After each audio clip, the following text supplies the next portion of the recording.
Disclaimer: This video is made for entertainment purpose only, it doesn't mean to hurt any. And don't take it seriously. एक समय की बात है, एक जंगल में सभी पक्षी एक साथ मिलजुल कर रहा करते थे। उसी जंगल में टुनटुन भी अपने पति भोलू के साथ रहती थी। टुनटुन और भोलू को कोई संतान नहीं थी, इसलिए वह थोड़ा दुखी रहा करते थे। टुनटुन और भोलू भी बाकी पक्षियों के साथ हर रोज दाने की खोज में निकलते थे। सभी पक्षियों में बहुत प्रेम था। एक बार की बात है, टुनटुन और भोलू बाकी पक्षियों के साथ दाने की खोज में निकलते हैं। शाम हो जाती है। जब वह घर वापस लौट रहे होते हैं, तभी उनको एक रास्ते में छोटी सी चिड़िया दिखाई देती है। टुनटुन नीचे जमीन पर जब उतर कर आती है, तब देखती है कि वह चिड़िया बहुत रो रही थी। टुनटुन कहती है, मेरी प्यारी बच्ची, तुम क्यों रो रही हो? क्या हुआ है? तभी वह छोटी सी चिड़िया बोलती है, आंटी जी, मेरी मम्मी 2 दिन पहले मेरे लिए भोजन लेने गई थी, अभी तक लौट कर नहीं आई है। मुझे यहीं पर इंतजार करने को बोला था।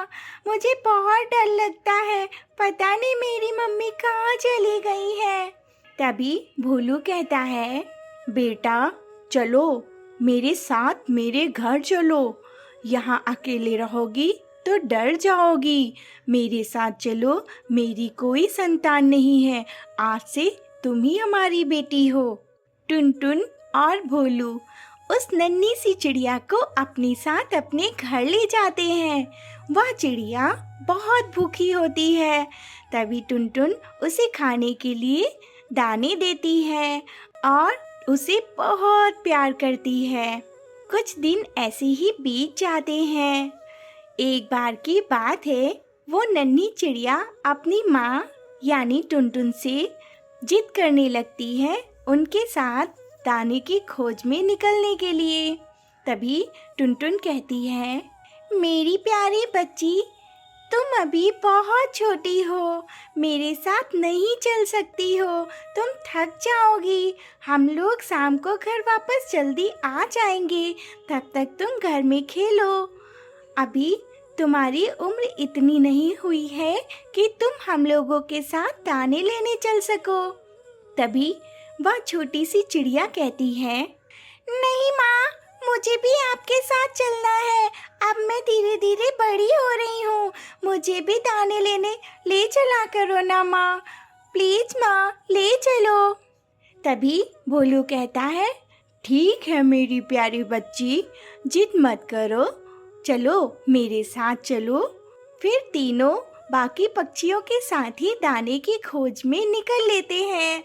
दाने की खोज इधर उधर करने लगते हैं। जब दाना मिल जाता है, तभी सभी अपने घर वापस लौटने लगते हैं। तभी वह नन्ही सी चिड़िया कहती है टुनटुन से, माँ माँ, मुझे बहुत तेज से प्यास लगी है, मुझे पानी पीना है। तभी टुनटुन कहती है, बेटा, यहाँ पर तो कोई नदी नहीं दिखाई दे रही है, मैं तुम्हें कहाँ से पानी पिलाऊं? तभी भोलू कहता है, चलो कुछ दूर चलते हैं, हो सकता है वहाँ नदी हो।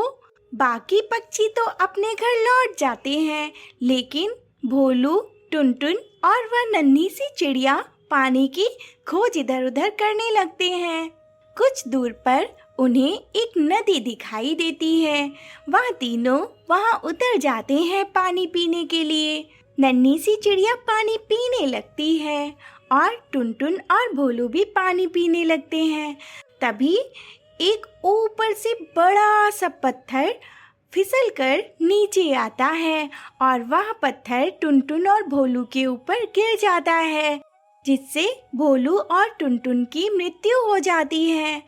यह देख वह नन्ही सी चिड़िया बहुत दुखी होती है, बहुत रोती है और पास में लगे एक पेड़ के पास बैठकर रोने लगती है।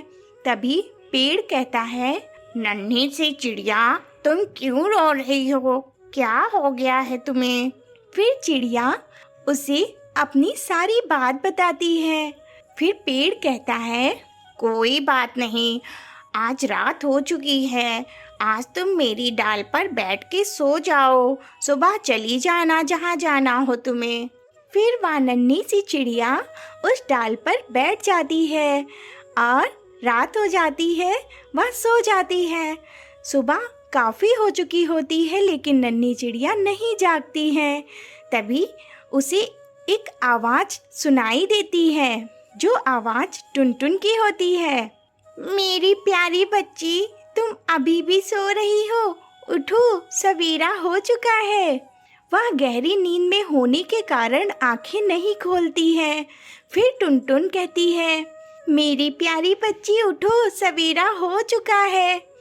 तभी वह नन्ही सी चिड़िया आंखें खोलती है और देखती है कि वहाँ पर तो कोई नहीं था और उसे अपनी माँ यानी टुनटुन की आवाज़ सुनाई दे रही थी।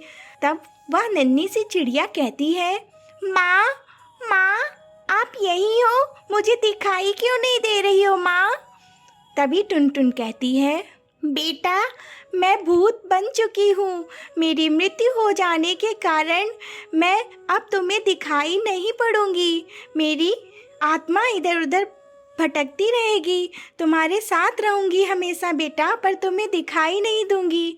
यह सुन चिड़िया को थोड़ा खुशी महसूस होती है। तब टुनटुन कहती है, बेटा जाओ, अपने घर वापस लौट जाओ, सवेरा हो चुका है, नहीं तो यहाँ पर जंगली चील आ जाएंगे। फिर वह नन्ही सी चिड़िया अपने घर वापस लौट जाती है।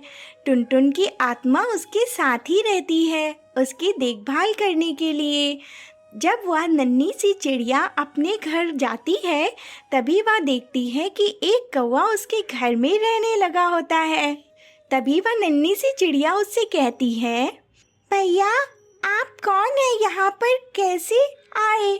तभी कौवा कहता है, चल हट जा चिड़िया, नहीं तो मैं तुम्हें मार डालूंगा। मेरा ये घर है, मैं यहाँ बरसों से रह रहा हूँ, तेरी हिम्मत कैसे हुई मुझसे ये सवाल करने की?